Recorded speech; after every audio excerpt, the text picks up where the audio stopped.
So, good morning. I'd like to welcome the committee, staff, and the members of the audience to this December 2022 meeting of the Carcinogen Identification Committee.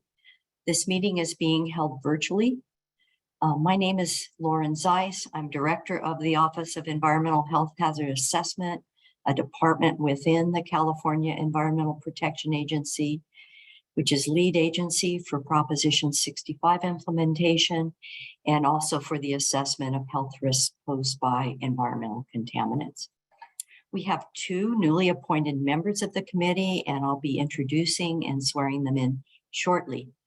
Our main agenda item for today is for the consideration of bisphenol A or BPA for listing as a carcinogen under Proposition 65. After the BPA agenda item, the committee will take up a consent item on the Section 2700 list of chemicals for which testing has been required but has been inadequate. And this is separate and distinct from the Proposition 65 list. Then the staff will present updates on various Proposition 65 regulatory and other activities. We'll be taking a 45-minute break for lunch during the meeting at around noon and take a short 15-minute break sometime in the afternoon. The meeting is being recorded and transcribed. The transcript will be posted on OES website. Okay, now we will talk about how the public can comment. It's Elizabeth or Amy, you'll be putting up this. Great, thanks. Okay, so during the meeting, there's the opportunity to comment on the bisphenol A item. Individuals who wish to make a comment are asked to join the Zoom webinar and to fill out an online speaker request card. It's shown in the link is shown in the chat and also on this slide.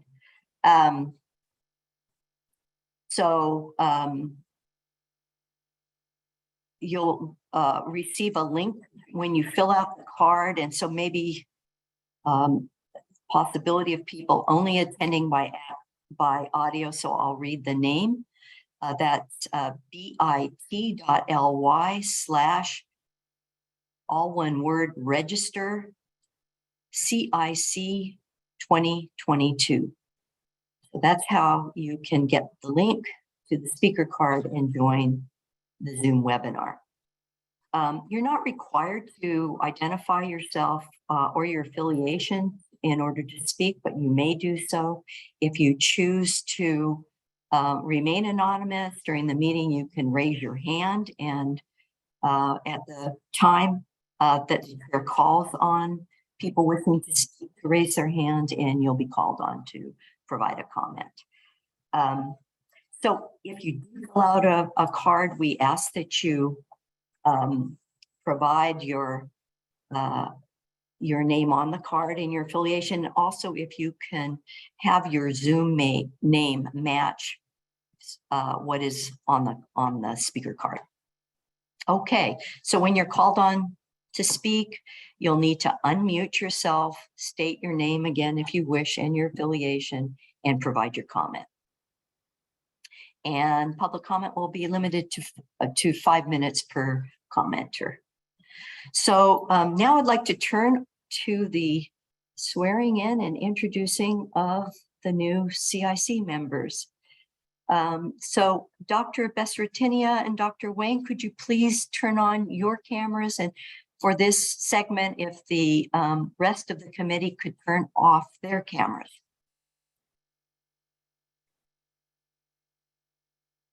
Okay, thank you. So Dr. Ahmed Bisphenol is a professor of research, population, and public health sciences at the University of Southern California, Keck School of Medicine. He has held this position since 2013. His research focuses on genetic and epigenetic mechanisms of carcinogenesis. He received his doctorate in genetic toxicology and molecular epidemiology and his master's degree in public health from Maastricht University in the Netherlands. Prior to his USC appointment, he has held multiple positions in the Beckman Research Institute of the City of Hope. Welcome to the committee, Dr. Besratinia. Thank you very much. It's a pleasure to be here. And then Dr. Sophia Wang has been a professor at the City of Hope National Medical Center since 2009. Prior to joining the City of Hope, Dr. Wang was an intramural investigator at the National Cancer Institute. Dr. Wang is an epidemiologist. Her research focuses on the role of environmental and genetic risk factors for developing lymphomas and other cancers. Dr. Wang previously served as an epidemic intelligence officer at the Centers for Disease Control and Prevention.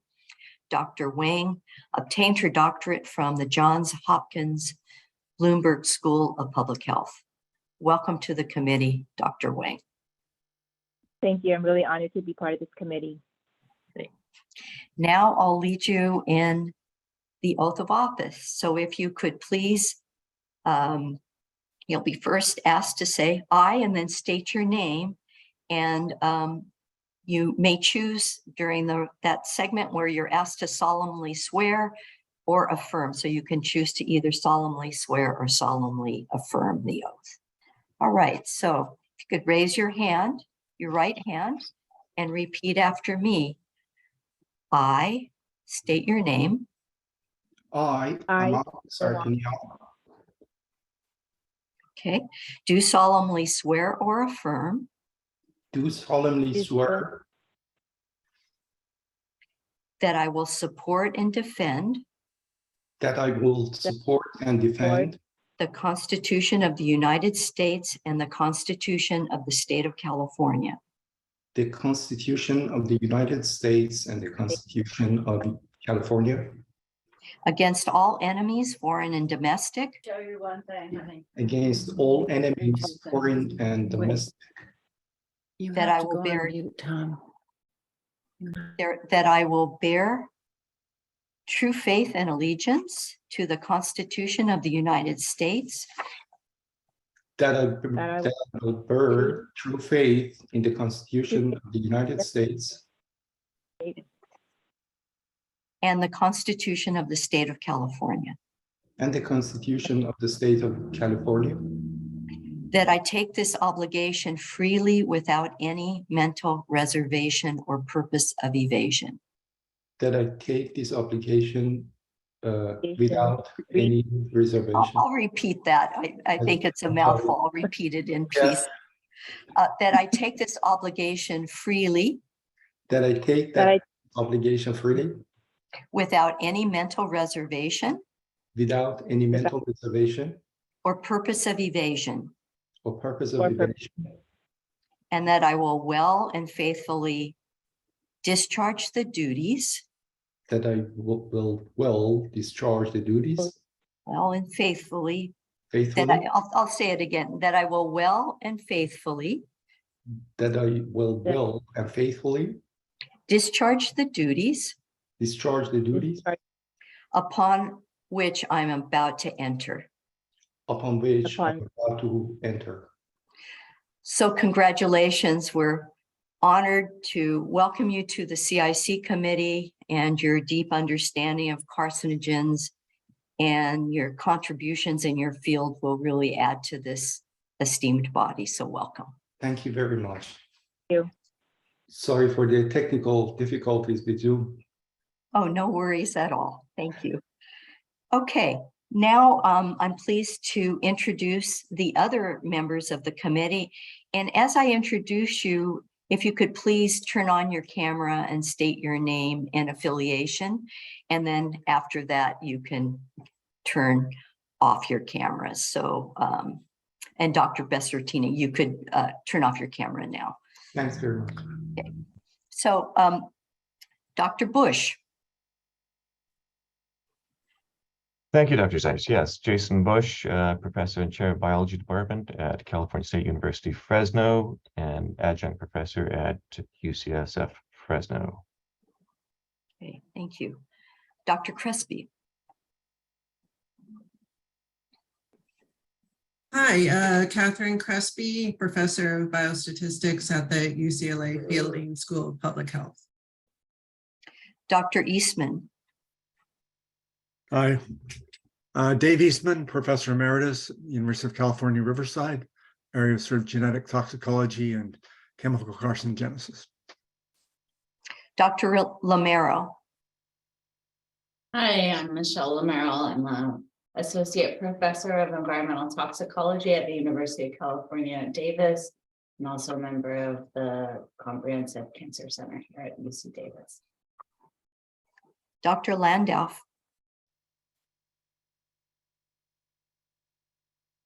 Dr. Landau, your camera is off and you're good. Here. Hi, Joe Landolf. I'm a Associate Professor of Molecular Microbiology and Immunology, Associate Professor of Pathology, and a member of the USC Norris Comprehensive Cancer Center. And I work in the area of chemical carcinogenesis and heavy metal-induced neoplastic and morphological cell transformation. Thank you. Dr. Loomis. Hi, Dana Loomis, Director of the Plumas County, California Public Health Agency. Dr. Mack.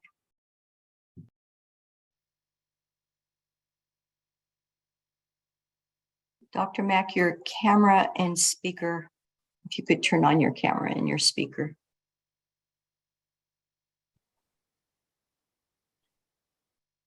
So Dr. Mack might be having technical difficulties. We can turn to him in a minute again. Okay, great. Dr. Mack, if you could introduce yourself. Okay, I'll repeat. I'm Dr. Thomas Mack, epidemiologist and professor emeritus at the Keck School of Medicine and the Norris Comprehensive Cancer Center. Thank you. Is that okay, Lauren? Perfect. Thank you. Dr. McDonald. Hello, everyone. Thomas McDonald, Associate Research Director at the Clorox Company. Dr. Stern.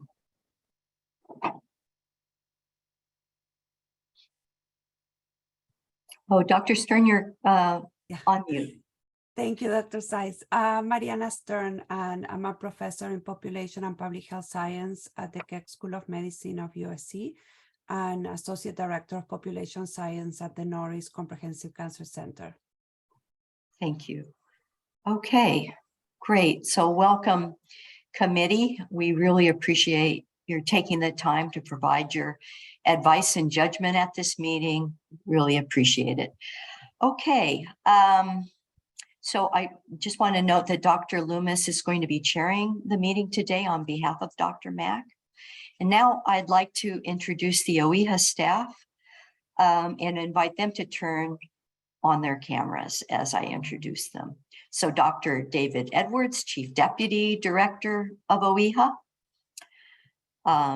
Carolyn Nelson Rowan, our Chief Counsel. This is Carolyn's first meeting of the CIC. Dr. Vince Cogliano, Deputy Director for Scientific Programs. And then from the Reproductive and Cancer Hazard Assessment Branch, Dr. Martha Sandy, Branch Chief. Dr. Meng Sum, Section Chief of the Cancer Toxicology and Epidemiology Section. And then staff of the Cancer Toxicology and Epidemiology Section that the committee will be hearing from today. Dr. Neela Guha, Dr. Jennifer Shea, Dr. Ms. Rose Schmitz,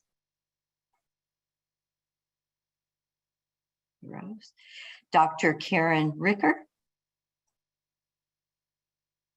and Dr. Gwen Osborne. Okay, And now turning to the Office of External and Legislative Affairs, Proposition 65 Implementation Program. Dr. Amy Gilson, Deputy Director for External and Legislative Affairs. And this is Dr. Gilson's first meeting. Julian Lichty, Special Assistant for Programs and Legislation. Esther Barajas Ochoa, Analyst for the Implementation Program. All right, welcome staff. And now I'd like to turn it over to Carolyn Rowan for some introductory remarks about Bagley-Keene or other legal issues related to participation in this virtual meeting of the committee. Okay, and great. So Carol, turning it over to you, Carolyn. Thank you, and good morning. I just have a few points to make today before we get underway. First, a reminder that the Bagley-Keene Act applies to this meeting. So please remember that all discussions and deliberations for this group need to be conducted during the meeting, not on breaks, at lunch, or with individual members of the committee on or offline. And that includes phone, email, chats, and text messages. As you know, the charge for this committee has to do with listing chemicals and under Prop 65. So you will use your own scientific judgment on the questions that are put before you. In your materials that you received prior to this meeting, there was a set of criteria developed by an earlier iteration of this committee for listing chemicals under Proposition 65. If you have questions about the data that you're looking at for a particular chemical, please refer to those criteria. There's a lot of room for you to exercise your scientific judgment. So the intent is to provide guidance in your exercise of that judgment. Sometimes you will hear comments regarding other information that has to do with the impact of a particular listing. For example, whether or not a warning might be required for the chemical, or whether the listing will have particular impacts on sectors of the economy. While that information is helpful in the general sense, it isn't part of the criteria for this committee. You should apply the criteria that you have available in your materials and apply your own scientific judgment on the questions that are put before you. You'll also hear about the clearly shown standard, which is part of the statute. You're required to find whether or not a chemical has been clearly shown through scientifically valid testing according to generally accepted principles to cause cancer. This is a scientific question and it's not a legal standard of proof. This committee is also allowed and often does make decisions based entirely on animal evidence. The chemical that you're considering need not have been shown to be a human carcinogen, and you don't need to have information about whether or not human exposures to the chemical are sufficiently high enough to cause cancer in order to list. There's no requirement that you make a decision today on any of the questions that will be presented. In the event that you feel you have insufficient information, you can always ask for staff to prepare additional information. In the event that you feel you have insufficient information or you need more time to think or discuss the questions that are before you, you can always ask for staff to prepare additional information, or you can ask to defer the question to another meeting. Please feel free to ask me or any other OEHA staff clarifying questions during the meeting. If we don't know the answer, we'll do our best to find it and report back to you. And I'll be here the whole time. If I do have to step away for any reason, Senior Staff Counsel Christy Morioka will cover for me. So there will always be an attorney here if you have any questions. And with that, does anyone have any questions at this point?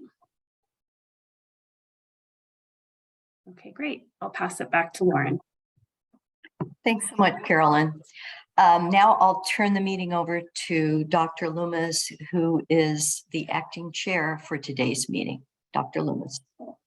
Thanks, Lauren and Carolyn. Good morning, everybody, and thanks for joining us for this important meeting. Appreciate the participation of all the members of the committee and the public. So let's go ahead and get started with the primary agenda item, consideration of bisphenol A as known to the state to cause cancer. So we'll begin with a staff presentation, and Dr. Sun If you would lead that off, please, we can get started. Thank you, Dr. Loomis, and good morning, everyone. Welcome, CIC members. I'm speaking to you today on behalf of all staff scientists of the Cancer Toxicology and Epidemiology section. Let me first provide some background on the process by which BPA was brought to you today.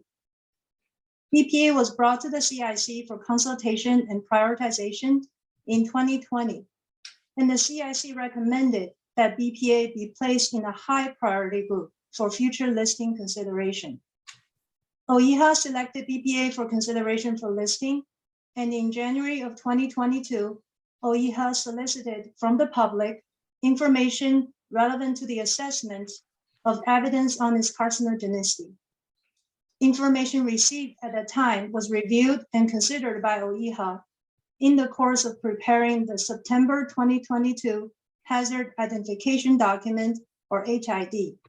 This document, as well as the references cited and the public comments received on the document, have all been provided to the CIC for your consideration. The HID and the presentation you'll be hearing and seeing today are the work products of all staff scientists of our section, and not just those who are speaking today.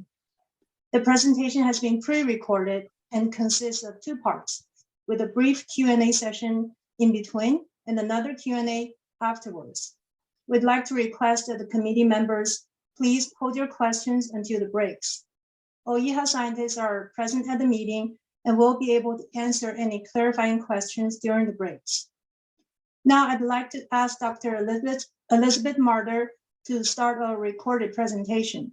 The first speaker will be Dr. Neela Guha, an epidemiologist.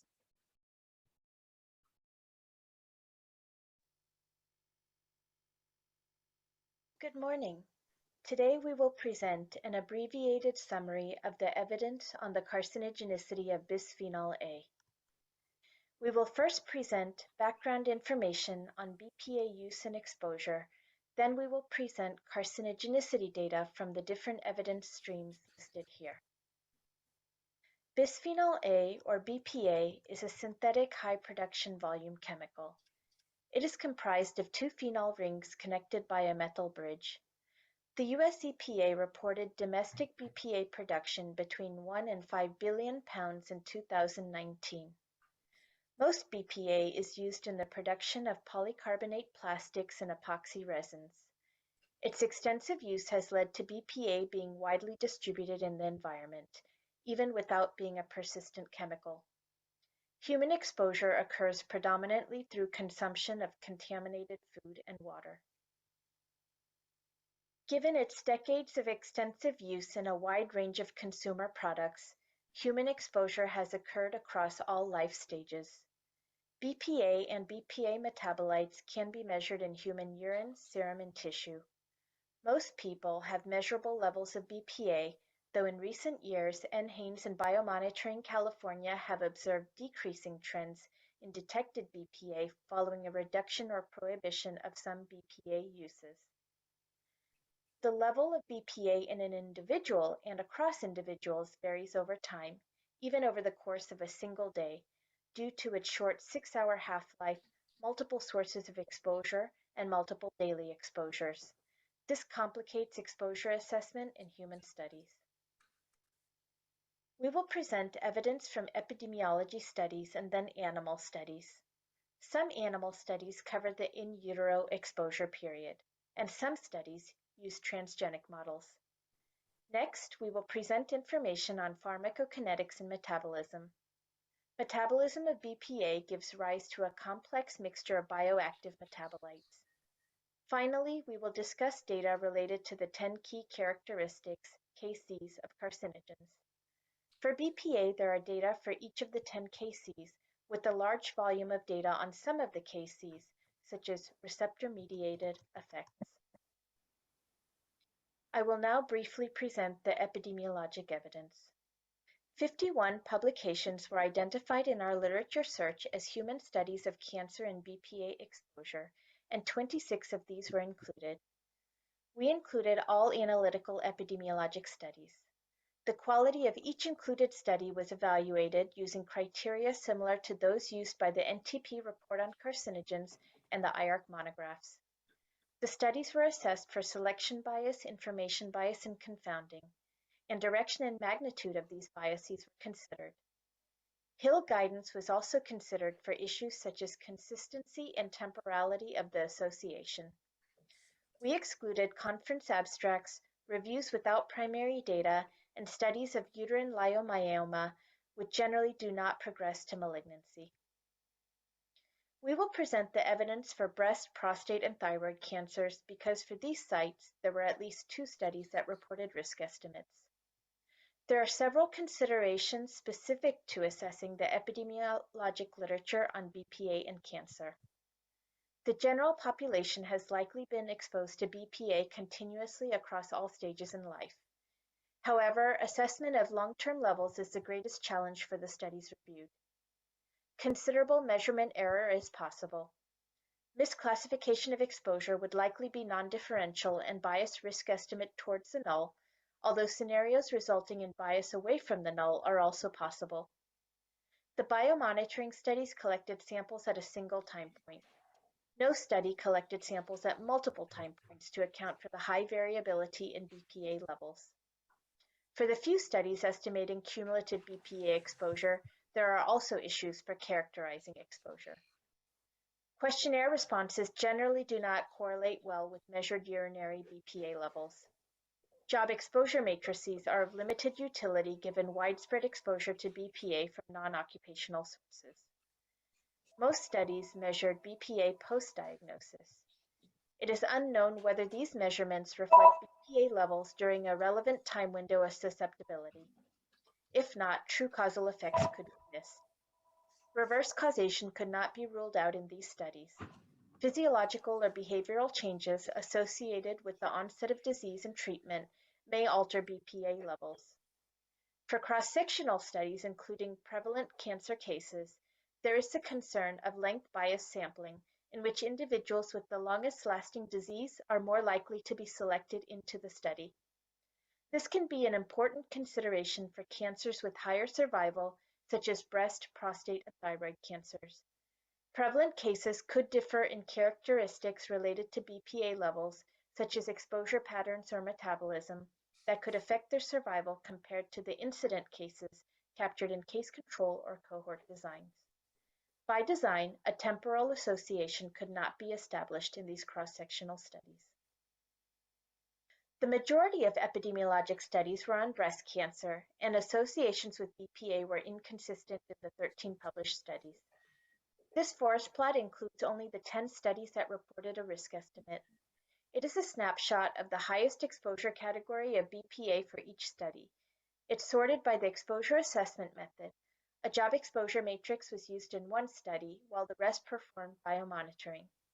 Most biomonitoring studies measured BPA in urine, the accepted standard for BPA, and all but one of these studies adjusted for creatinine to enable comparisons between individuals.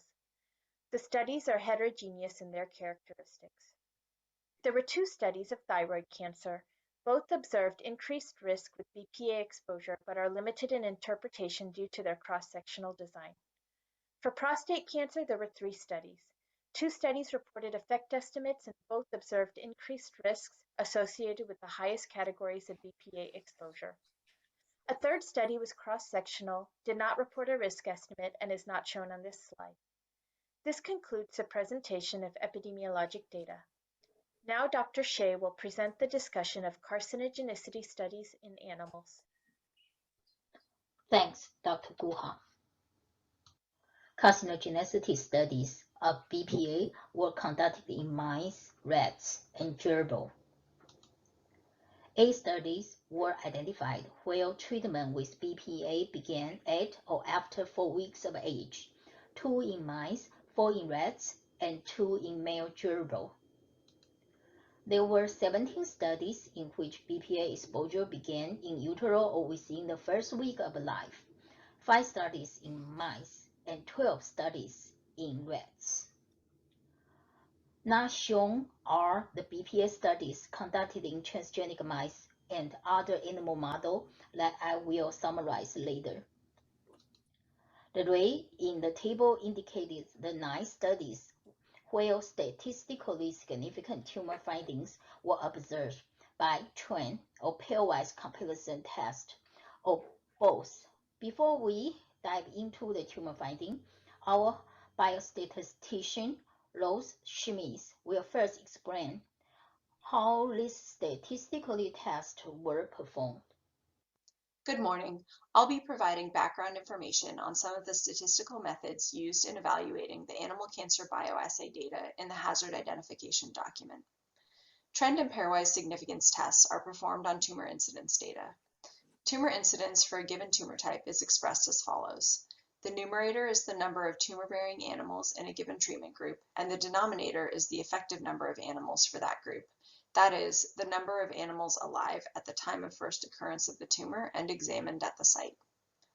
When information on time of occurrence of tumors or time of death is not reported, the number of animals in the treatment group is used as the denominator. Like NTP, many US EPA programs, and IARC, OEHA uses the one-sided Fisher's exact test to assess pairwise significance between the control group and each treated group. To assess the significance of dose-response trends, OEHA has long used the exact conditional Cochrane-Armitage trend test. Under the null hypothesis of no effect, it's assumed that the standard Cochrane-Armitage test statistic is asymptotically normally distributed. This is reliable when sample sizes are large and balanced. With the availability of improved computing power since the original derivation by Cochrane and Armitage in the 1950s, Williams showed in 1988 that the exact conditional Cochrane-Armitage test is robust to small and/or unbalanced sample sizes, such as those frequently used in animal cancer bioassays. Modern statistical software programs such as SAS and R contain built-in functions to run the exact conditional test and obtain its p-value. And the exact p-value is calculated using an algorithm developed by Mehta and colleagues in the Biostatistics Division of the Harvard School of Public Health in 1992. Dr. Shea will now continue presenting the tumor findings in experimental animals. Thanks. Now I will present the significant tumor findings observed in the animal study. I will not present data on findings that were not statistically significant. I will start with the findings from studies where exposure to BPA began at or after 4 weeks of age. In male B6C3F1 mice in the NTP 1982 long-term feeding study, the incidence of malignant lymphoma and lymphocytic leukemia combined was increased in the low-dose group by pairwise comparison with control.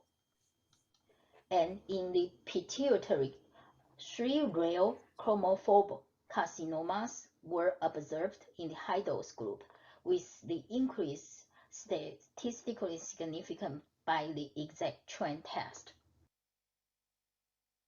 Moving on to tumor findings in rats from studies where exposure to BPA began at or after 4 weeks of age.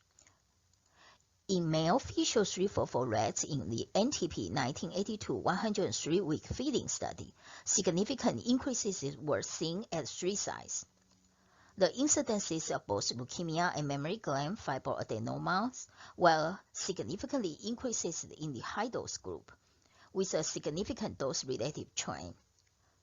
The incidences of testicular interstitial cell tumor was significantly increased in both dose groups, with a significant dose-relative trend. In the Hall et al. 2016 12-week oral study in female Fisher 344 rats, the incidences of pituitary tumors, likely adenomas of the adenohypophysis, was significantly increased in the low-dose group. In the following slide, I will present the significant tumor findings from studies where exposure to BPA began in utero or within the first week of life.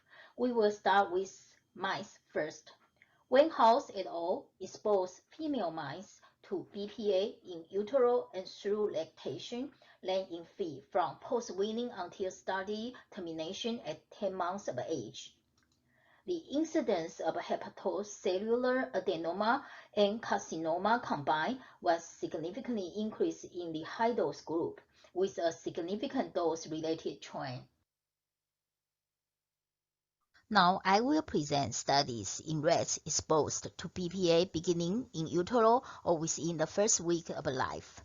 These studies were conducted under the consortium linking academic and regulatory insights on bisphenol A toxicity, or CLARITY program. The slide gives an overview of the A CLARITY cancer bioassays. All 8 studies, I will call them study arms, used 6 dose level of BPA from 0 to 25,000 microgram per kilogram per day. All 8 arms dosed pregnant SD NCTR rates with BPA daily by gavage from gestational day 6 to birth of the pup. And in all 8 arms, the day after birth, all pup were directly dosed with BPA through gavage. In arms 1 through 4, stopped dosing when the animals reached 3 weeks of age. In arms 5 through 8, dosed animals every day until the study was terminated. In arms 1, 2, 5, and 6, the studies last until animals were 1 year of age.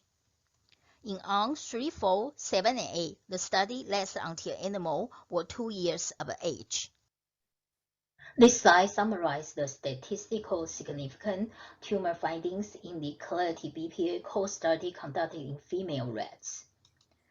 In arm 3, the study with only in utero and 3 weeks exposure, there were increases in mammary gland adenocarcinoma and adenocarcinoma combined in the lowest dose group compared to control. The incidence of mammary gland adenocarcinoma was also elevated in other dose group, but was not statistically significant. This apparent non-monotonic response in mammary gland tumor may be related to BPA's non-canonical estrogenic activity, which will be discussed later. In arm 5, the continuous dose 1-year study, there was a dose-related trend in uterine stroma polyps. In arm 7, the continuous dose 2-year study, significant dose-related trend in tumors of clitoral gland was observed, specifically increase in the clitoral gland adenoma and adenoma or carcinoma combined. This slide summarizes the significant tumor findings in the CLARITY study in male rats. In arm 4, the 2-year study with only in utero and 3 weeks exposure, an increase in malignant lymphoma of the prostate was observed at the highest dose compared to control, with a significant increased trend. A dose-related trend in malignant lymphoma at all sites was also observed. In thyroid gland, a dose-related increases in C-cell adenoma was significant by trend.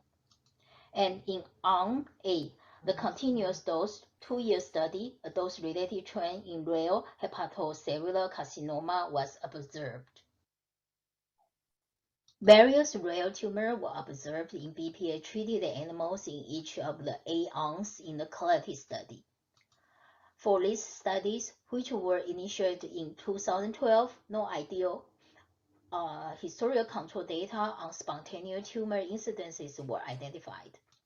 2 NTP studies were conducted by the same NCTR laboratory using SD rats from the same animal colony as those used in the CLARITY BPA study. However, the studies were initiated much earlier in 1999 and in 2003 compared to the initiation of the CLARITY BPA core study in 2012. They also used a non-gavage exposure lot. The 2 NTP reports for this colony provided data for 1 historical control comparison. We also used 2 more recent databases, the Charles River 2013 and NTP 2021 databases. The relevance and the limitations of each database is detailed in the hazard identification document. We reported rare tumor in each of the Clarity BPA study when they occurred, and less than 1% incidence in historical control animals in each of the 3 sets of historical control data, and with 0 incidence in the concurrent control. Several additional issues associated with the Clarity BPA core studies has been raised in publications. These issues include possible exposure of control animals to BPA as a result of environmental BPA contamination, and the lack of a responsiveness of the SD-NCTR rate colony to estrogenic chemicals and chemicals that affect thyroid gland function, the lack of unhandled non-gavage control group, and the lack of the SO estradiol treated positive controls in the stop dose arms. This issue may have limited the sensitivity of Clarity's core study to detect carcinogenic effects. This slide summarizes the tumor findings from the animal cancer bioassay we have discussed so far. There were increases in hepatocellular tumors in male rats and female mice, pituitary tumors in female rats and male mice, and thyroid C-cell tumors in male rats. Mammary gland fibroadenoma in male rats, and mammary gland adenocarcinoma and adenoma and adenocarcinoma combined in female rats. Clitoral gland tumors and uterine stromal polyps in separate study in female rats. Testicular Leydig cell tumors in male rats. Leukemia in one strand of male rats and lymphoma in another strand of male rats and in male mice. Rare tumors in BPA-treated rats in each of the Clarity BPA core studies, and some with multiple types of rare tumors. Now I will summarize tumor findings from studies conducted with transgenic mouse models. In 2 studies using the female mouse MMTV B2 mammary tumor model, BPA exposure reduced the tumor latency. In one of these studies, BPA also significantly increased tumor multiplicity, tumor volume, and tumor metastasis to the lung. In a mouse model with an estradiol non-responsive mutant estrogen receptor alpha ligand binding domain, BPA induced tumor-like outgrowth in the flank muscle in 6 out of 15 female mice. 2 of these 6 outgrowths were confirmed as adenocarcinomas. In other animal models, exposure to BPA either before or after introduction of a xenograft or syngeneic cancer cell or regeneration of the mammary gland organ led to increased number of tumor-bearing mice, increases mean tumor volume and or tumor weight, increases growth of established tumors, and increases incidence of mammary gland atypical ductal hyperplasia and ductal carcinoma in situ. In animal studies of BPA administered in combination with other chemicals, increases in mammary tumor incidence or multiplicity and decreased tumor latency occurred in study where BPA was administered before a model carcinogen or after a tumor initiator. An increased prostate tumor and prostatic intraepithelial neoplasia were observed in study where BPA was given before testosterone and 17-beta estradiol. This concludes the first half of the presentation.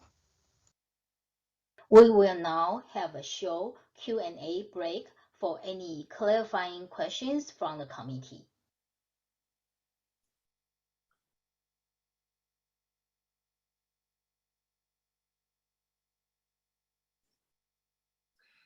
Looks like there's a question from Dr. Eastman. Yes, thank you. Quite a large amount of data that you summarized.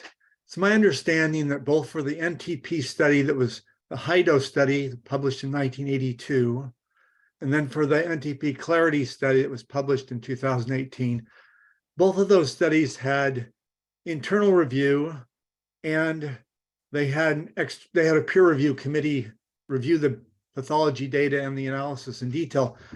And both of those concluded that they did not see that there were any clear treatment-related effects. Do you want to comment as to why you're seeing different results than they are?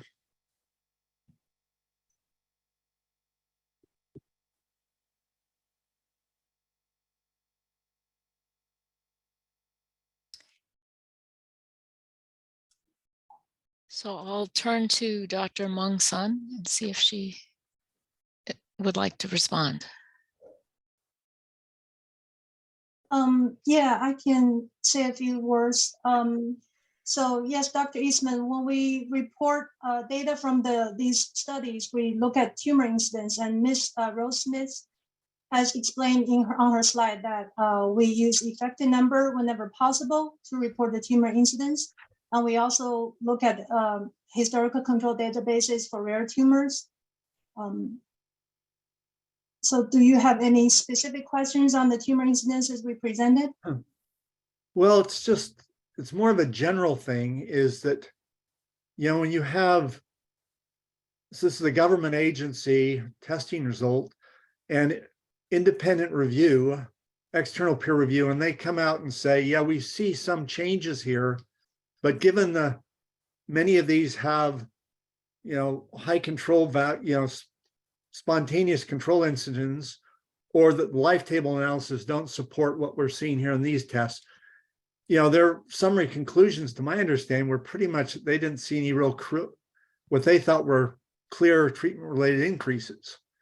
So it strikes me when you go through all these trends, there's not a stepping back and looking and saying, what did these other people that actually conducted the studies or did the primary review and evaluation reports, what were their conclusions? That seems to have been ignored in going through your results. But it was just something that struck me in both of these two considered high quality studies generally. Dr. Sandy, you had your hand up earlier. Did you want to say something? I believe Dr. Coliano wishes to speak. I want to say thank you very much. So, yeah, I think you're right, Dr. Eastman. This is what the NTP panels have said. But what we're doing here is presenting all of the data that we have. And the NTP panelists were looking at just the Clarity study and whether they thought that that provided some level of evidence. We're going to be presenting, as well as the NTP study, we've presented some of the other studies, as well as some of the mechanistic information that you'll hear after this question and answer break. And this is to give the committee the full picture of evidence that that exists that'll go into your deliberations. Okay. Thanks, Vince. Are there any other questions from the committee? I can't see everybody in the gallery right now, so if there's Dr. Landolf. Okay, go ahead, Dr. Landolf.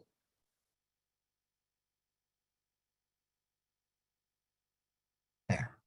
Yeah, thank you very much for that interesting presentation. I've read through this 600-page document, so I'm on my third reading through it now.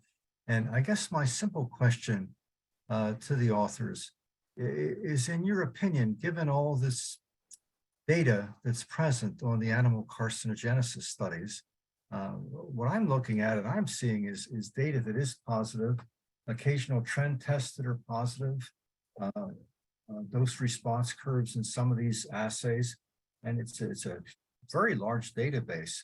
So my opinion looking at this is I would not be able to dismiss, in my mind, all this data that's positive. And I'd like to ask the authors, the whole animal carcinogenesis studies, is that something you feel that you could do? Could you declare all this data as negative? Because I don't feel that way. So if perhaps I can take a start at this. This is Martha Sandy. So Dr. Landoff, we have presented and tried to summarize the data that are available, the evidence that is available from all data streams. And we've presented that to your committee, and really it's your committee's job to make the decisions. So we leave it to you. Well, that's Martha, that's fine, Dr. Sandy. And I'm quite able to do that. But I'm just asking you, as the people who have lived with this data and have summarized it, do you think this is a negative database? I mean, I don't feel that way at all. Are you allowed to express an opinion on that? You know, I just want to say, I think I think what we wanted to do was break the full presentation. Really appreciate the comments being made, but I think what we wanted to do was to present the evidence in the report.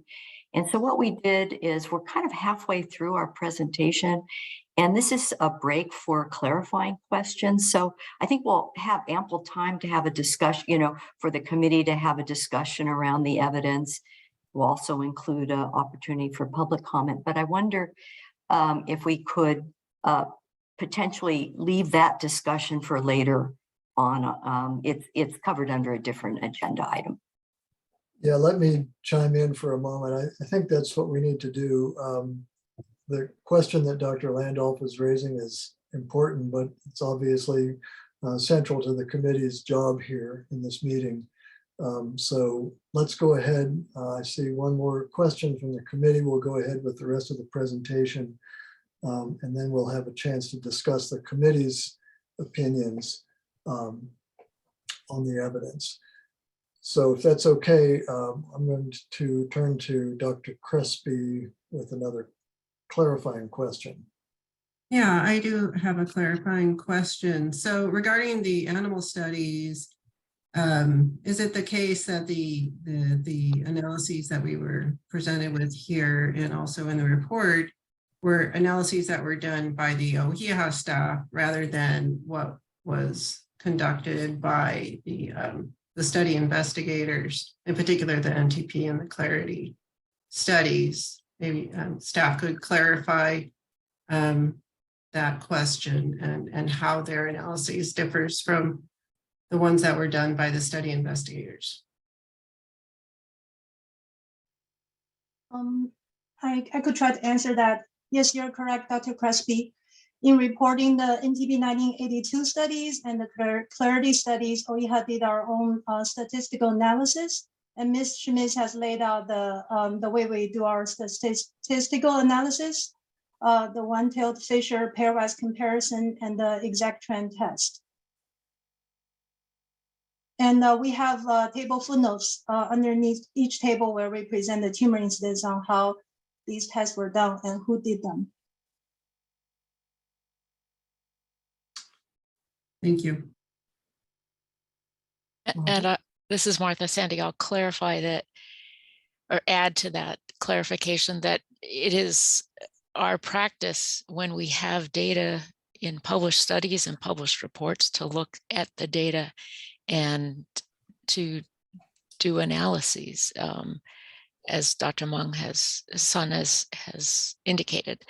In publications where we don't have any additional information needed to do certain analyses, such as effective number, using that, then we have to rely on just what's reported in the paper, and we summarize that in the hazard identification document, letting people know, the reader know, what was available to us.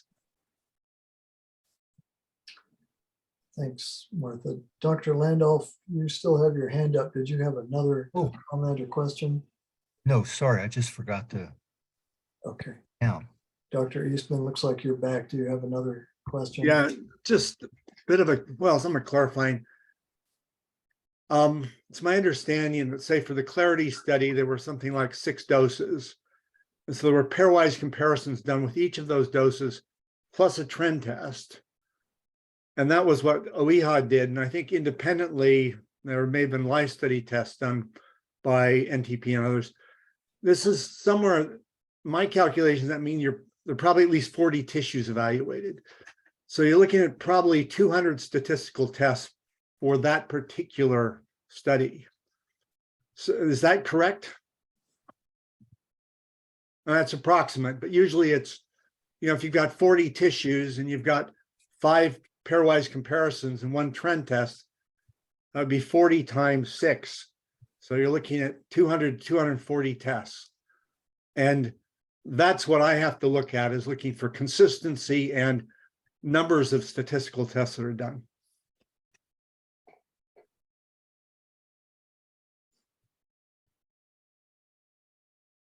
So is that a question? Well, does that sound like reason? Does that sound about right? That there were roughly 6 doses with pairwise comparisons plus trend tests. So you're looking at something about 200 different statistical tests done for that one study. So, Dr. Eastman, I wonder if you're worried about multiple comparison issues? That basically what it gets to is that with that many statistical tests, you're going to expect a certain number to be positive by random chance. Well, this sounds like a discussion item. So yeah. Oh, it's true. I mean, that's correct. I was just trying to point out and clarify it, but that's fine. Okay. Maybe later on during discussion, our biostatistician could explain. Is that satisfactory?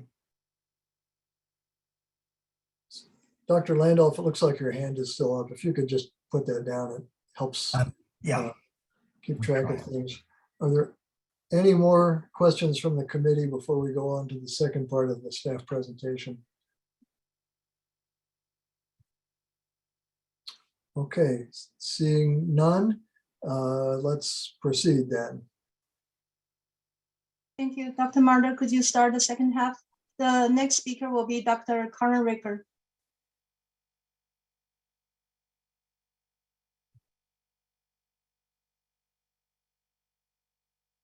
We are now at the second part of our presentation, which covers mechanistic considerations and other relevant data. I will start with pharmacokinetics and metabolism. The pharmacokinetics and metabolism of BPA are well studied. BPA is well absorbed following oral or dermal routes in humans and is distributed throughout the body. BPA can cross the blood-brain barrier and placenta, and it has been detected in breast milk, adipose tissues, and body fluids such as amniotic fluid. BPA has short half-lives in humans and animals, generally less than 24 hours. The serum half-life of BPA by the oral route in humans is about 6 hours. Excretion is fast, with some species differences. Humans, urine is the primary excretion pathway, along with feces, breast milk, and sweat. Although it has a short half-life in human, BPA is still detected in over 90% of the US population, suggesting daily exposure. In rodents, feces is the main excretion pathway. BPA also undergoes enterohepatic circulation in rodents, but not humans. BPA metabolism is complex. Here is an overview. We have metabolism with conjugation to glucuronate and sulfate, delineated in the 2 light blue boxes here. The green boxes below show metabolites of dimerization, and the rest is oxidative metabolism. To walk you through this, let's start with the parent molecule BPA. BPA is metabolized in the liver primarily via conjugation with either glucuronic acid or sulfate, leading to the formation of BPA glucuronide and BPA sulfate, both shown here. BPA glucuronide is usually the main metabolite formed in humans and constitutes approximately 70% of excreted metabolites. Primary hepatic enzymes in humans are listed here on the slide. BPA glucuronide can cross the placenta and can subsequently be deconjugated in the fetus by beta-glucuronidase, leading to free BPA. Next, we have sulfoconjugation of BPA. In humans, this reaction is primarily carried out by cytosolic sulfatase 1A1. BPA sulfate is usually a minor metabolite and constitutes about 20% of excreted metabolites. BPA sulfate can also be deconjugated by enzymes such as estrone sulfatase. While phase 2 metabolism of BPA is very effective, there are several conditions or factors that can influence the extent of conjugation and thus the amount of unconjugated BPA. We have listed a few examples here. Enzyme polymorphism of key enzymes can result in significantly lower glucuronidation. I already mentioned the deconjugation reactions by beta-glucuronidase and estrone sulfatase. Co-exposure to other phenolic xenobiotics and/or medications can also lead to a significant reduction of BPA conjugation. People with certain diseases or at certain life stages can also have less BPA conjugation. Now we will turn to the oxidative metabolism. These reactions are generally catalyzed by cytochrome P450 enzymes, CYP enzymes for short. Different metabolic reactions include hydroxylations, carbon bond cleavage, dimerization, and conjugation with glutathione. In an initial oxidation step, BPA is hydroxylated by CYP enzymes and forms the orthohydroxy-BPA, also called BPA catechol. The catechol is estrogenic and has been shown to induce cell proliferation of human breast cancer cells. In the next step, the catechol undergoes further oxidation to the semiquinone and ultimately forms the BPA 3,4-quinone and its glutathione conjugate. BPA quinone can form DNA adducts, and it can undergo redox cycling, during which reactive oxygen species are produced, leading to oxidative stress. BPA itself can also be directly conjugated with glutathione. This step requires enzymatic activity from CYP enzymes and may involve a reactive arene epoxide intermediate, which is shown here. Carbon bond cleavage of the parent molecule forms hydroquinone and a carbocation intermediate, another reactive metabolite. Downstream metabolism then leads to two compounds, isopropylphenol and hydroxycumyl alcohol, and hydroxycumyl alcohol is also estrogenic. Further reactions of isopropylphenol and its intermediate radical lead to the formation of the intermediate of the metabolite MBP. MBP, that chemical name is shown here on the slide. MBP is more estrogenic than BPA and has been shown to induce proliferation of human breast cancer cells. The carbon bond cleavage also produces phenol and its glutathione conjugate. Lastly, BPA can form dimers. Several dimers have been identified. Here we show two dimers, one with a carbon-carbon linkage and the other one with a carbon-oxygen linkage. BPA dimerization may be a two-step metabolic process consisting of enzymatic oxidation of BPA into an unidentified reactive intermediate, followed by a non-enzymatic reaction between the reactive compound and the parent compound. Alternatively, there may be an aromatic radical pathway involving an aryl radical. This concludes the metabolism section. We are now moving on to Dr. Osborne, who will discuss the data for the key characteristics of carcinogens. We organize the mechanistic data for BPA by the 10 key characteristics of carcinogens, or KCs, that are used by IARC and NTP in their evaluations of carcinogenicity evidence. The key characteristics were identified by IARC based on a comprehensive review of mechanistic information for known human carcinogens in IARC Group 1. As detailed in the HID, there is evidence on BPA for each of the 10 KCs, and some with considerable evidence. data from human and animal cells in vitro, and acellular systems were identified for many of these KCs. A brief overview of each will be presented. You'll notice that on each slide there is a reference to the section and appendix in the HID for each KC. By far the most evidence is related to receptor-mediated effects, so I'm going to start with KC8. Over 1,000 studies were identified for KC8. For the estrogen receptor, there is a large body of evidence from observational studies in humans and multiple experimental systems indicating that BPA modulates classical estrogen receptor-mediated effects to induce estrogenicity through several different estrogen receptor subtypes. BPA can also modulate non-canonical estrogen receptor activities, such as the rapid onset of extranuclear responses at low dose with non-monotonic dose response. This could potentially explain the mammary tumor response at the lowest dose seen in the Clarity BPA core study number 3. BPA is also observed to affect membrane-associated, G-protein-coupled, and estrogen-related receptor gamma, and to induce epigenetic changes to regulate the expression of estrogen receptor alpha. Now turning to other receptors, BPA exposure was associated with an increase in expression of the progesterone receptor in some human cell studies and most in vitro studies in non-human mammalian cells. BPA exhibited anti-androgenic activity on human androgen receptor and interfered with androgen receptor nuclear translocation in several studies in human cells and in cells from other mammals. BPA exposure antagonized activity of thyroid hormone receptor beta in several human cell lines. And BPA altered expression of other nuclear receptors such as peroxisome proliferator activated receptors alpha and gamma, aryl hydrocarbon receptor, and pregnane X receptor, each of these in several different systems. Now for the effects on hormone levels.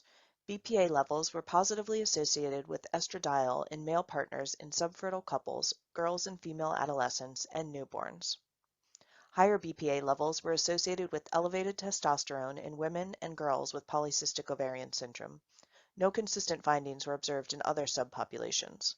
BPA decreased testosterone levels in male mice and altered testosterone levels in female mice, but not consistently in either direction. Higher BPA exposure was associated with increasing prolactin levels in occupationally exposed men and women. Prolactin levels were also increased in rats following BPA exposure. No consistent associations were observed with progesterone or thyroid hormones. There are also a lot of studies for KC10, alters cell proliferation, cell death, or nutrient supply. Many studies observe BPA-induced cell proliferation in multiple types of human cells. Many studies in rats and mice have reported BPA-induced hyperplasia in multiple organs. Multiple studies report BPA decreases apoptosis, increases anti-apoptotic proteins, and decreases pro-apoptotic proteins in several human cancer cell lines. Additional studies report BPA alters proteins involved in cellular replication or cell cycle control signaling pathways in several human cancer cell lines, increases angiogenesis in human umbilical vein endothelial cells, and increases pro-angiogenesis gene expression in human cells, and increases glycolysis-based energy production in several human cancer cell lines. KC1 is electrophilic or can be metabolically activated. As mentioned earlier, BPA metabolism generates electrophilic and reactive metabolites, which are listed here. BPA may also induce oxidative lesions in DNA, as discussed in more detail under KCs 2 and 5. The metabolite BPAQ can form other DNA adducts, which has been observed in human breast cancer cells and other systems. Following enzymatic activation, BPA can also form protein adducts. Next is genotoxicity. BPA-induced mutations in human fibroblasts and kidney cells in vitro. BPA increased the dominant lethal mutation rate in male rats. However, no effects were observed in bacteria, yeast, or Drosophila. The mutagenicity of BPA has not been well studied in systems other than bacteria and yeast. Several chromosomal effects induced by non-cytotoxic concentrations of BPA were observed. Studies in animals and in human and animal cells have reported increases in micronuclei, chromosomal aberrations, and various types of chromosomal abnormalities following BPA treatment. In plants and acellular systems, BPA increased chromosomal aberrations and microtubule abnormalities. A substantial amount of data on BPA-induced DNA damage are available. More than 10 human observational studies reported associations between BPA and urinary or serum levels of 8-OHDG, a biomarker of oxidative damage to DNA. 2 human observational studies reported positive associations between urinary BPA concentration and sperm DNA fragmentation. Increases in DNA adduct formation, DNA strand breaks, oxidative damage to DNA, and gamma H2AX were observed in multiple experimental systems treated with non-cytotoxic concentrations of BPA. Increases in expression of proteins associated with DNA damage control were observed in 2 studies in human cells in vitro and in an earthworm study. Evidence of BPA-induced oxidative stress comes from consistent findings from many human and animal studies in vivo and in vitro. More than 500 original studies were identified, and this slide summarizes positive findings of various KC5 biomarkers. As mentioned earlier, 8-OHDG is a biomarker for measuring the direct effect of oxidative damage to DNA. BPA was significantly associated with increased 8-OHDG in multiple studies of human populations at different life stages and in different locations. Increases were also seen in many animal studies in vivo and in vitro.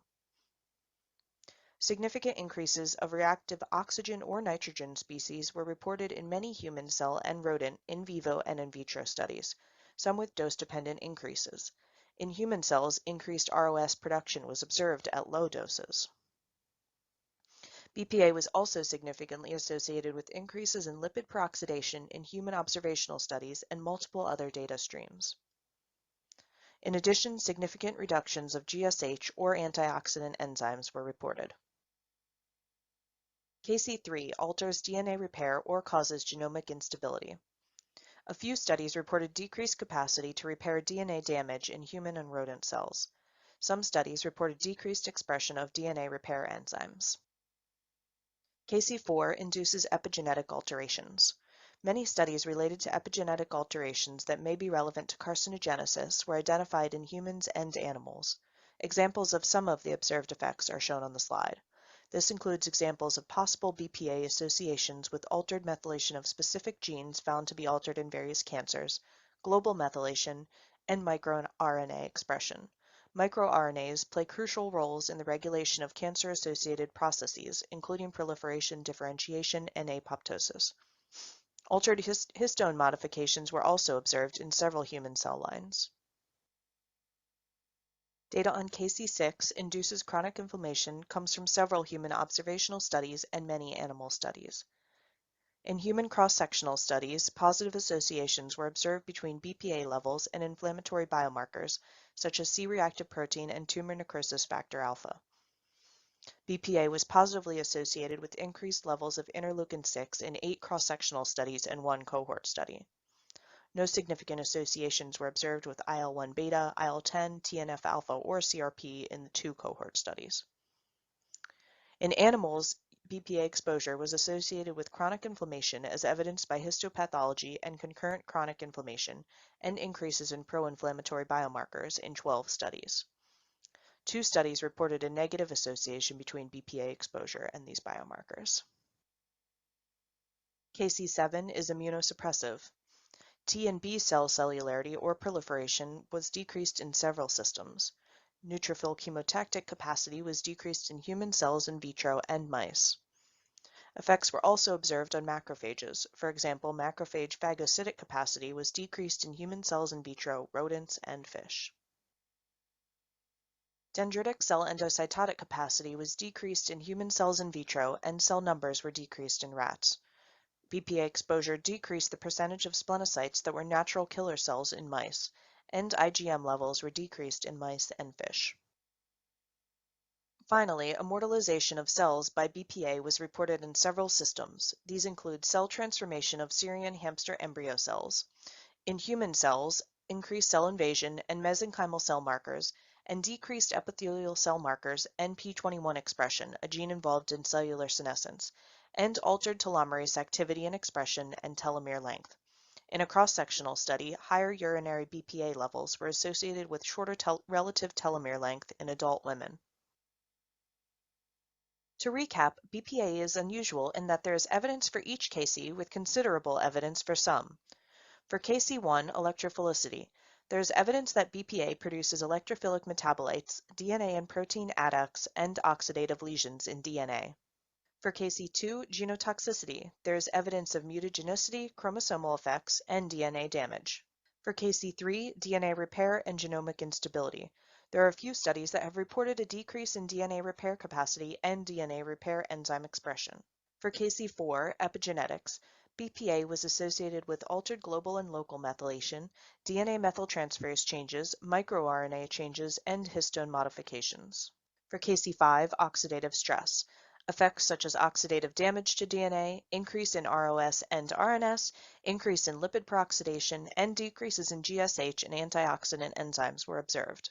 For KC6, chronic inflammation, increases in inflammatory cytokines and tissue inflammation were seen.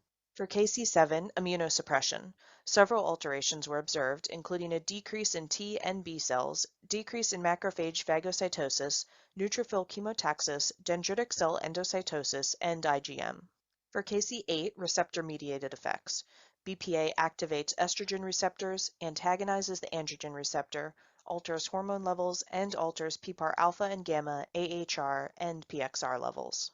For KC9, immortalization, increases in cell transformation and invasion and mesenchymal cell markers were observed, as well as decreased cellular senescence genes and altered telomerase activity and telomere length. Finally, KC10, cell proliferation, cell death, and nutrient supply.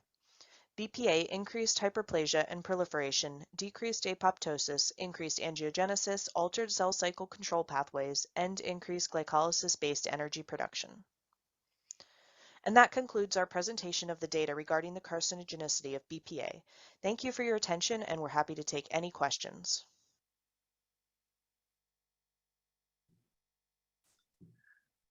Okay, thank you to the staff for that presentation. Let's see if there are any further questions from the committee.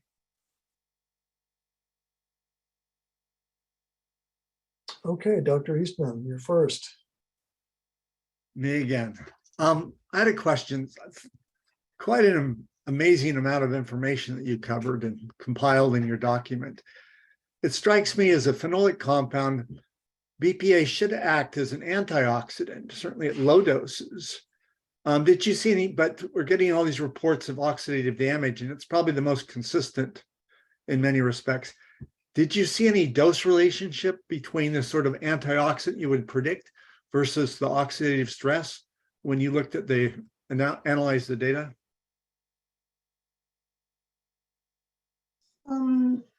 I'll give it a try, Dr. Eastman. Yes, we did see dose response in some of the studies for oxidative stress in KC5. And if you'd like to give us some time, we can respond to you with a list of specific studies. But yes, we do see dose response, and is possibly mediated by the BPA metabolite BPA quinone, which is including KC1 as well. I just struck me as unusual because I look at the molecule, these phenolics tend to be antioxidants at low dose. And clearly, as you go to high doses, when you get the hydroxylation and form the quinone, then you would expect oxidative stress. But anyway, it was interesting to me that just that combination. I wondered if there was a distinct dose response. But anyway, thanks.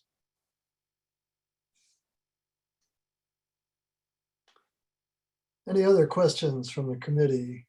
Dr. Eastman, you still have your hand up.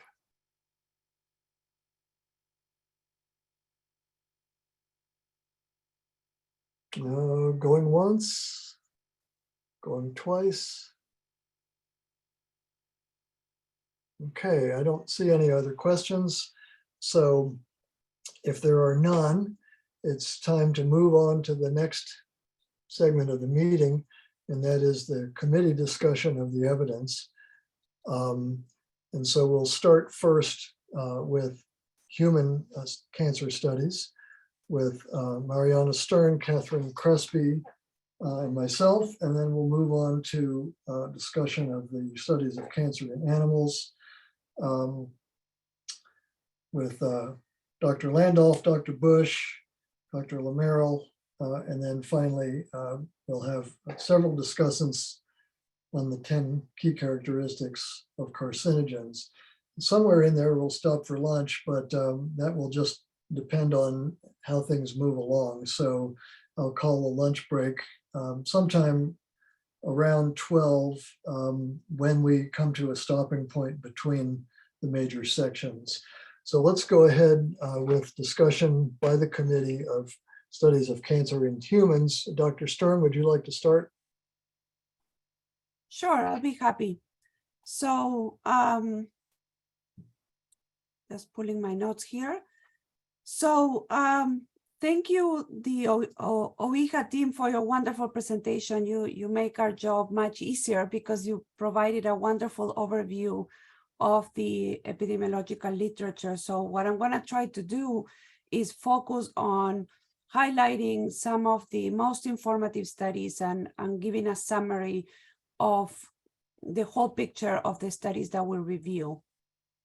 So as the OIHA team highlighted, BPA has been detected in the human population. So that confirms that the exposure is widespread. However, it's not a persistent chemical. So quantifying the exposure and documenting the association between exposure levels and cancer risk has proven to be extremely challenging. There has been two main approaches that have been used in the epidemiological studies that have been identified to measure BPA, and this was summarized before, so I'll just repeat it very quickly. One has been measuring in biological samples, mostly urine, blood, and blood serum, and a few measured in adipose tissue. And aside from technical issues with the actual measurements, which some of the studies had some issues, a key challenge is that the half-life of BPA is fairly short, between 4 and 6 hours. So any single measurement is really not going to capture cumulative levels of exposure. It's an intermittent exposure that we're capturing. So we're likely underestimating any possible association between BPA and cancer risk because this challenge is likely non-differential.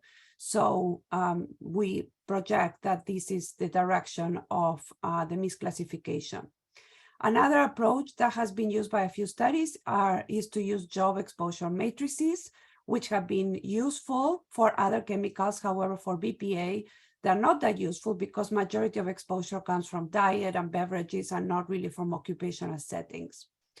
There's only one study that I'm going to highlight, which took a different approach, which was to do a specific questionnaire around sources of exposure of BPA, such as, for example, drinking hot water from a plastic cup.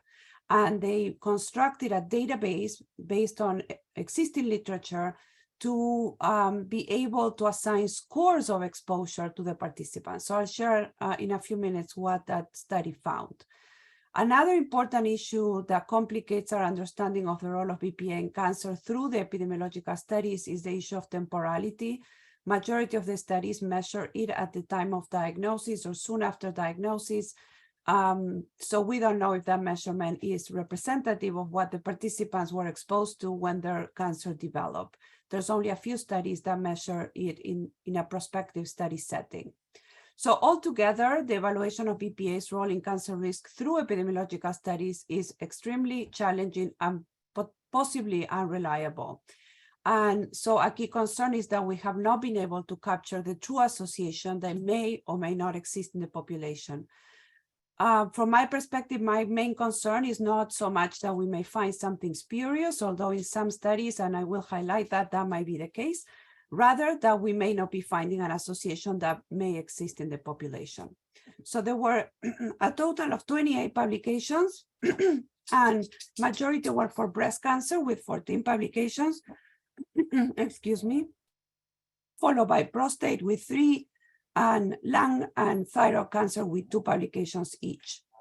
And then there were single publications for another set of cancers, mainly endometrial, osteosarcoma, meningioma, melanoma, gallbladder cancer, lymphomas, and one study that focused on all cancers focusing on mortality. Studies included were from the US, from Europe, from China, from Korea, Mexico, and Iran. And studies differ quite a bit in how informative they are, with the most informative studies being the minority and including those that measure BPA prior to diagnosis, which were only a handful, Those that use proper methods to measure BPA, adjusting two levels of creatinine and having high levels of detection in their sample. Those that consider appropriate confounders, such as body mass index, which is known to be an important confounder for many cancers, and those that have reasonable sample sizes. So I'll talk about the studies in breast cancer first. There were 3 studies that measure exposure before diagnosis. So these were prospective studies where exposure was measured before patients developed the cancer. One study used a job exposure matrix, and about 10% of women only reported having been exposed based on occupation. They didn't find an association in this study, although they did report a positive association when considering women who had longer time of exposure, but this was not significant. So as I mentioned before, a key concern with this study is that we don't think that occupational settings are the main source of exposure to BPA, and only 10% of the women were exposed. Another study was done in the context of the EPIC cohort, which is a prospective multi-center study done in Europe. This study was based in Spain. They measure BPA in serum, only one-time measure. This is true for all studies. No study measured repeated times BPA. They did not find an association. A key concern with this study is that the level of detection of BPA in serum is much lower than in urine. And finally, there was a study done within the multi-ethnic cohort, which is another population-based cohort done here in California and in Hawaii, of over 100,000 people, and it includes 5 different racial and ethnic groups. They measured BPA in urine and found no evidence of an association with cancer risk. There were 11 additional studies that measured BPA at the time of diagnosis or soon after. And these studies differ in several aspects, which introduces a lot of variability in how informative the studies are, mainly how they handle BPA measures. Some adjusted for creatinine levels, some did not. Some had only a very small percent of the sample with detectable levels. And the studies differ in approaches of how to handle those samples that had detection levels lower than the level, the threshold of detection. Some consider total BPA, some consider only free BPA, which is known to be very low because BPA is metabolized very quickly. Some consider important confounders like BMI, some did not. And the biological matrices used vary. Some majority used urine, but some used serum and a few adipose tissue. Altogether, there were 3 studies that measured BPA in urine that found significant positive associations. One was a study in China, one in Iran, and one study in Mexico. The study in Iran was very small, so I don't think it's very informative. The study done in China was of moderate size, but a key concern is the fact that they did not adjust for BMI, so that estimation of a positive association could be inflated. The Mexico study is a bit more informative. They did find a positive association. A key concern with the study was that a lot of the women had measurements that were below the level of detection. However, they did do a sensitivity analysis where they just focused on those that had detection levels above the threshold with reasonable sizes, sample size, and they did see a positive association among that subset. So I think that this study is the only one of this group that is informative. There was one study in Taiwan that measured BPA in urine that also reported a significant difference in levels between cases and controls, but they did not provide proper estimates of association, adjusting for confounders. And finally, there were 6 studies that reported no associations, and 4 of them were informative, given the sample size, consideration of confounders, and use of urine samples, with one study using adipose tissue. So in conclusion, the evidence for breast cancer is inconclusive, with majority of informative studies not showing an association, but with 2 informative studies out of the 14 showing a positive association.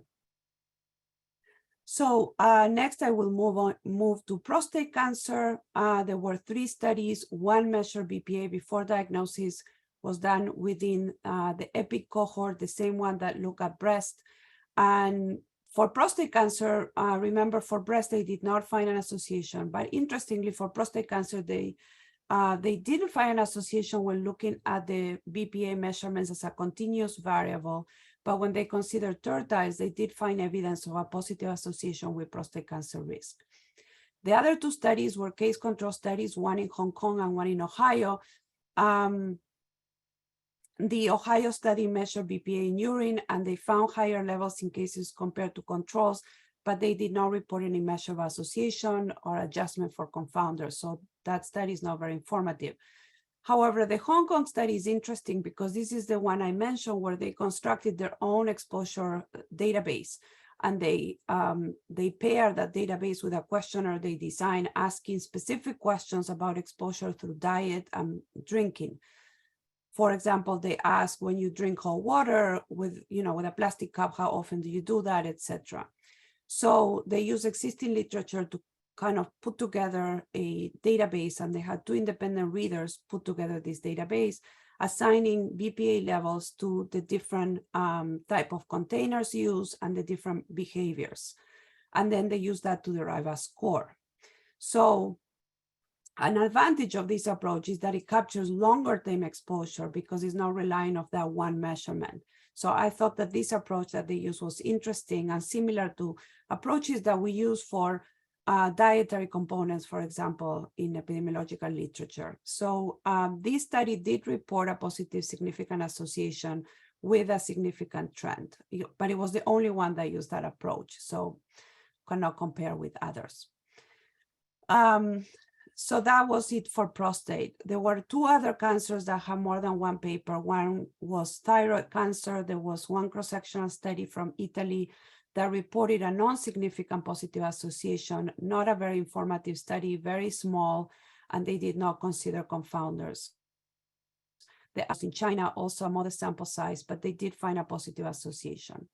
And then there were two studies done in lung cancer. One was in China. It was a fairly good size study with proper adjustment of confounders and detection of BPA in more than 97% of their sample. And they did report a positive association of statistical significance. Moreover, they also look at potential modification by a polymorphism in the estrogen receptor gene, and they found a significant interaction. Another study was from Korea, and they used metabolomics to compare cases and controls, and they found sort of doing an agnostic search of metabolites, and among those significantly associated between cases and controls, one of them was BPA. So they found significant differential levels between the two groups. And finally, there were 6 more studies in 6 different cancers. 3 reported statistically significant associations, 1 in osteosarcoma. However, they did not adjust for confounders. 1 in meningiomas, which was reasonably sized with proper adjustment.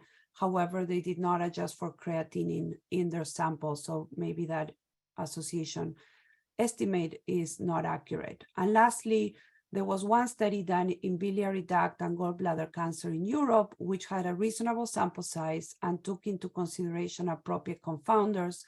But given that it used a job exposure matrix, it only identified 9 people out of the 114 cases. So very small sample size.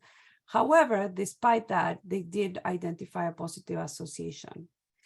And then there were 3 other studies that reported no associations or no significant associations, and included a prospective study within the MEC on the MEC cohort on endometrial cancer, a study in Europe on lymphomas that also used a job exposure matrix, and a study in melanomas in Europe that also used a job exposure matrix.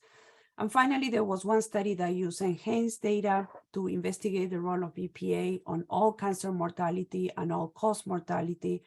They reported no association with cancer mortality, but they did report a significant positive association with all-cause mortality.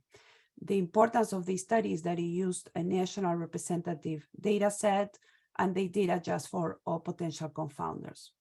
So in conclusion, the evidence for other cancers is also inconclusive, similar to breast. And I think the most remarkable findings are for the 2 studies in prostate cancer, the 1 study in lung cancer, and the study in gallbladder cancer, which these even though neither of these studies were perfect, at least they had good sample size and reasonable measurement levels.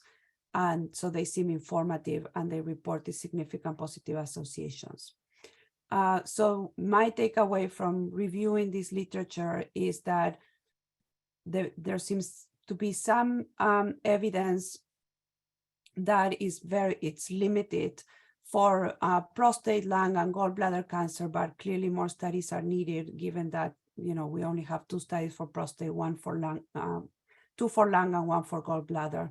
So the role of BPA on these cancers, and particularly breast cancer, based on this existing literature with all the flaws that we have, is inconclusive.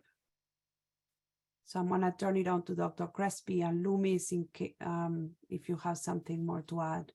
Yeah, thank you. Thank you for that very informative presentation. Let's go on to Dr. Crespi. And before we do that, I just want to remind the committee that we'll have time for clarifying questions at the end of the discussion period. So please hold your questions until we've gone through all of the different evidence streams, and then we'll open it up for discussion. So Dr. Crespi, the floor is yours. Thank you.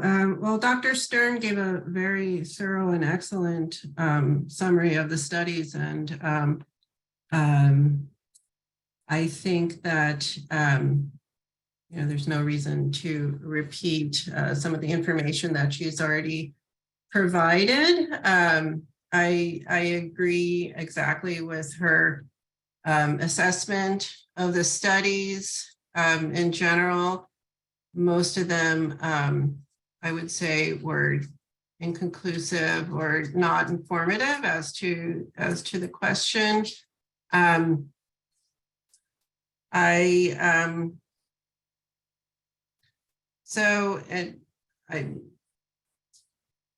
found that I guess a few things to highlight would be that in the breast cancer studies, of which there were the most, the studies that found positive associations were the ones where the samples were collected after diagnosis. So I think in particular there, one would be concerned about a reverse causation and suggest some kind of a physiological connection between the cancer diagnosis and the detection of the elevated levels.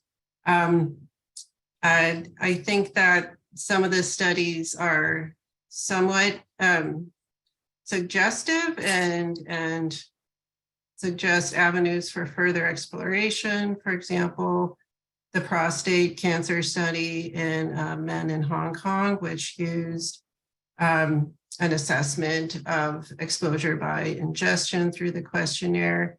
I thought that was an interesting approach. As one of the few studies that tried to actually assess chronic, did at least have a chance of assessing chronic exposure to BPA, whereas the other studies all used single samples, which is not an adequate way to assess long-term exposure. So I think that study is somewhat informative, but I still think that overall the studies don't show clear evidence and don't provide a basis for concluding that there is a causal connection. Thanks, Dr. Crespi. Well, I'll give my assessment as well, and I won't try to go through study by study, as I think the staff document and Dr. Stern's summary have done a really good job of presenting the evidence. What I do want to say is that I think this is certainly one of the most challenging exposure assessment situations that I can imagine. First of all, we have a ubiquitous exposure. So it's very difficult to find people who are not exposed at all. And it's hard to know where to look even for a gradient of exposure. And the second challenge is that the chemical is not persistent. So a single measurement or even a couple of measurements in a longitudinal study are not likely to be informative. So the challenges are really significant, and I don't think they've been addressed very well in this body of literature. As my colleagues mentioned, the one study of prostate cancer in Hong Kong that used a kind of combination of questionnaires and expert assessment is really interesting. That approach to exposure assessment is promising. I think it's a good idea. And the study did find indications of a positive, statistically significant association for prostate cancer. That said, it's only one study. Looking at other cancer sites, I really thought the evidence was inadequate for quite a few cancer sites that only had 1 or 2 studies each. Note thyroid, bone, all cancer, eye cancer, lung, lymphoma, gallbladder cancer, bile duct cancer. I think that was studied along with gallbladder. Again, these studies had only 1 study each. These cancer sites had only 1 study each, even though some of them found positive associations. The literature on breast cancer is also quite challenging. A good number of studies using different designs, different biological matrices, but all of them face the same difficulty of trying to assess exposure based on essentially single measurements, except for the one case control study that used a job exposure matrix. Again, an interesting idea, but very few women had occupational exposure, so that study isn't particularly helpful either. The breast cancer studies found a variety of associations ranging from fairly strong positive ones to negative ones, but on the whole, I see that literature also as inadequate. So taking everything together, what I would expect, given the challenges of exposure assessment, is that the exposure data would involve quite a lot of noise, random noise. In general, that kind of exposure measurement error is expected to produce bias toward the null, but I would say it's important to remember that bias is a tendency, and that doesn't mean that it will happen in every single study. So it is also possible for random exposure measurement error, which is what I would expect in this situation, to produce bias away from the null in a single study.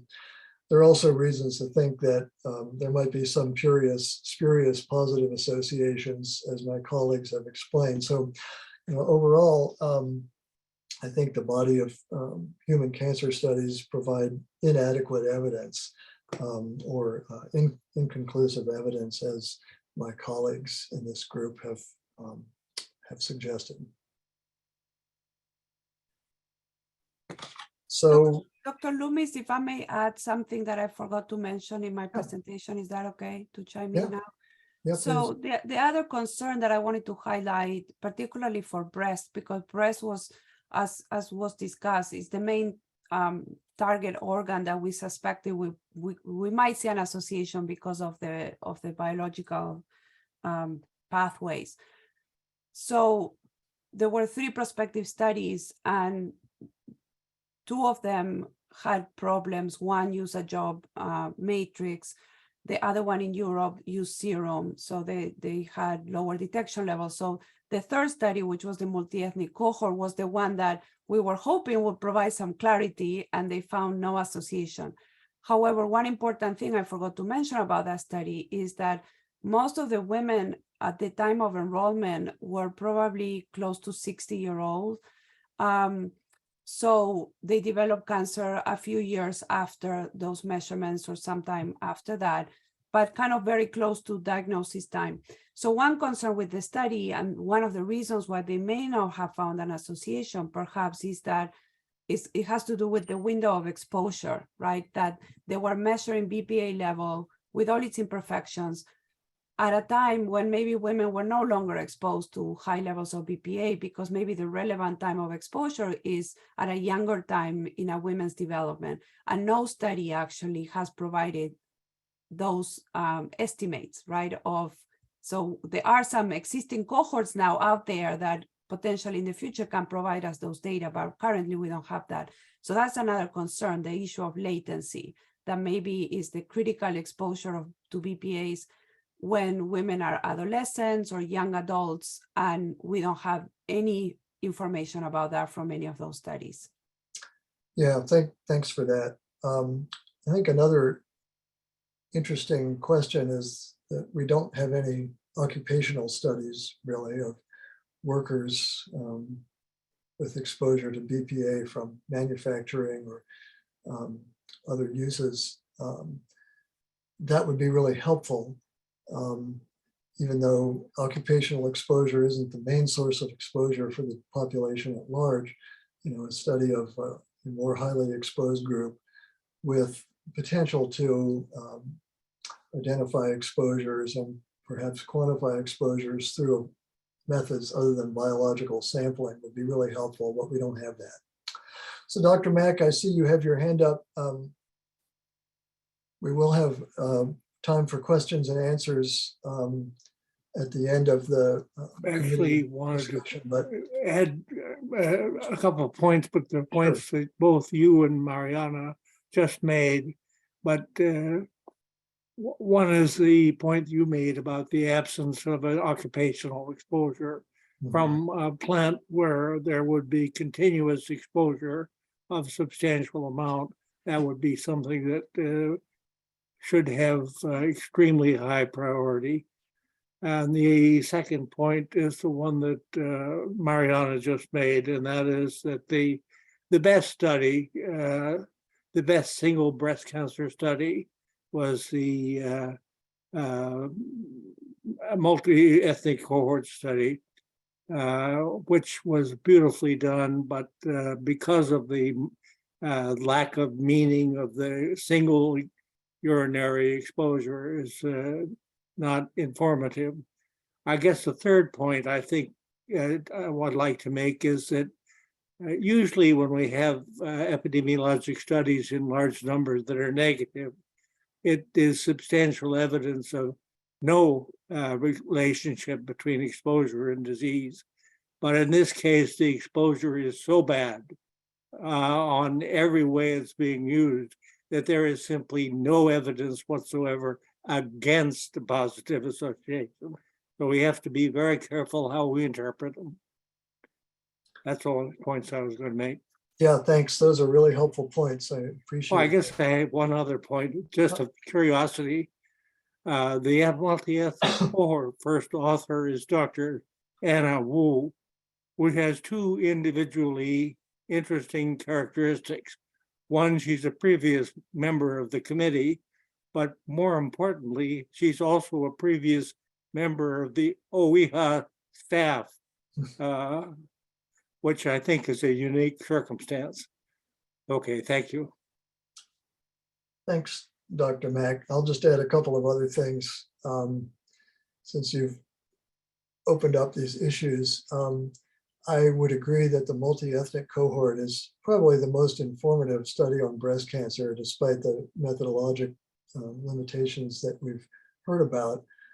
The other study that I was impressed with is the EPIC study in Spain. Now, that one, as mentioned, used serum as the biological matrix. And even though detection is lower reportedly in serum compared to urine, I don't think I'm particularly concerned about that as long as there's internal consistency. So that study did find a positive exposure response relationship for prostate cancer. So I think that study is still reasonably informative despite the limitations that have already been mentioned. So now Dr. Lamerrill has a hand up, and if it's another comment like this, we can take it. If not, if it's just a question, maybe we'll hold it until after the committee presentation. I just wanted, was wondering if someone could maybe you, Dr. Loma, since you mentioned it, the lymphoma study. I realized there was only one, but there is some evidence for it in the animal literature, and also I think perhaps some mechanisms. So I would just like to be able to hear the future conversations in the context of knowing what that singular study, like what you all think were the pros and cons and what was the outcome of that study. Is that okay to ask for now? Yeah, I think we can take that now. Okay, thanks.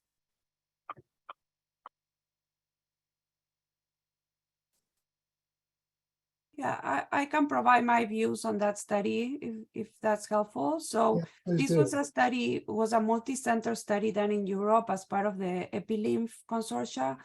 And so they had a pretty good sample size, over 2,000 cases and over 2,000 controls. So that's very good.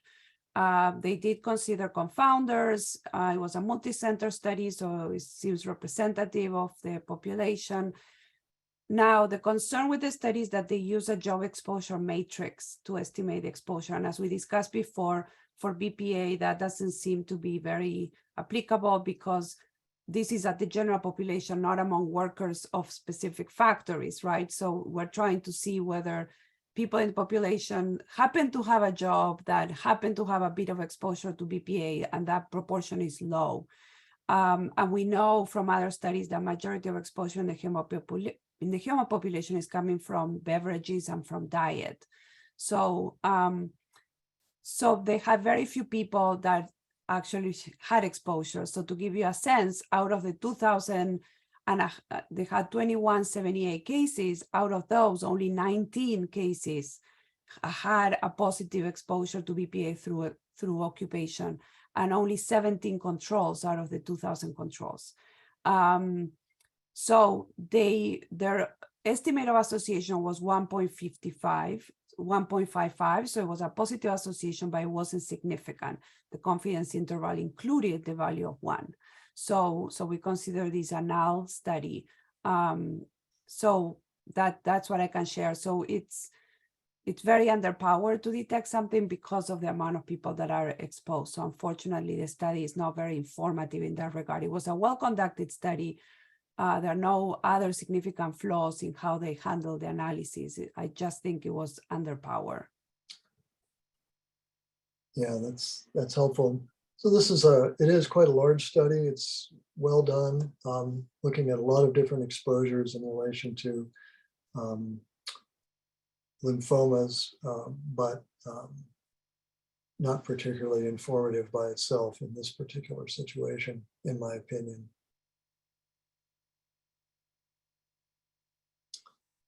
Okay, at this point, let's, well, it's getting close to lunchtime, so let's see what the committee's preference is. We could go through the discussion of animal cancer studies and then break for lunch, or we could take a break now. What would your preference be? Let's just say continue through the animal cancer studies. Who would like to do that?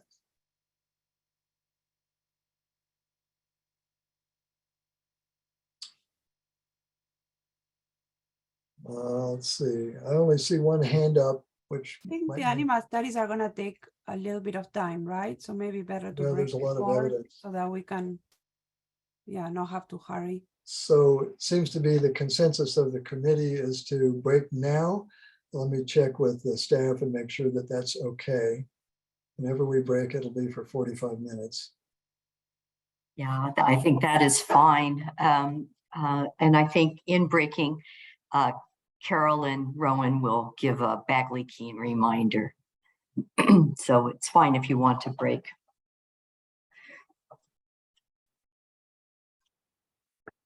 Okay. If that's the consensus. Before we break, I'd just like to remind the members that during breaks, you aren't allowed to talk amongst yourselves about the subject matter of the meeting. That includes phone calls, texts, and chat. My recommendation would be that you also not talk to third parties regarding the same information. If you do, you should disclose the fact that you had a discussion with someone and give the content of that discussion so that it's part of the public record. It's just best to chat about something else over the lunch break. And that's all I have. Okay, thanks. So our break is for 45 minutes. That means we come back at 12:40. So we'll see you all back here at 12:40 for discussion of cancer studies in animals. Thanks.